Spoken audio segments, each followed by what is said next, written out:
आज ना सकाळी सकाळी माझी चालू होती पोहे बनवायची तयारी. त्यासाठी मी अगोदर इथे मोहरी आणि जिरे तर तळू दिले. कांदा अगोदरच कापून ठेवला होता. मग कांदा आणि कढीपत्ता याच्यात मिक्स केला. पोहे अगोदरच भिजत घातलेले होते. मग त्यात शेंगदाणे तळून टाकले. इथे हिरवी मिरची त्यात टाकली आणि नंतर पोहे मिक्स केले. आणि ह्या सगळ्या गडबडीत ना माझ्याकडून ना हळद थोडीशी कमीच पडली होती. त्यामुळे माझे पोहे असे काही दिसत होते. पण ठीक आहे, सगळ्यांनी ते आवडीने खाल्ले. सकाळी सकाळी तर भूक लागतेच. मग मी माझं आवरून निघाले शेतात. मी हे माझं काही असं तोंड वगैरे पॅक केलं होतं, कारण आता ऊन ना खूप भरपूर पडतं, त्यामुळे असंच पॅक व्हावं लागतं. मग मी निघाले आणि आम्हाला ना आमच्या बागेत माशाच्या पेट्या ठेवण्यासाठी आणलेल्या आहेत. मग त्या आम्हाला उघडायच्या होत्या, पण त्यातून ना काही माशा बाहेर आलेल्या होत्या. त्यामुळे माझी तर काही हिंमत झालीच नाही जवळ जाण्याची.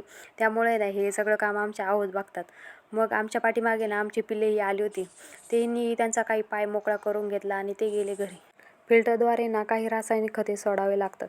त्यामुळे आम्ही या अशा नळ्या बांधत होतो. आणि इथे ना माझं मुलगी इथे आमचीच कॉपी करत होती. लहानपण हे खूपच निरागस असतं. चला भेटू उद्याच्या व्लॉगमध्ये. तोपर्यंत बाय.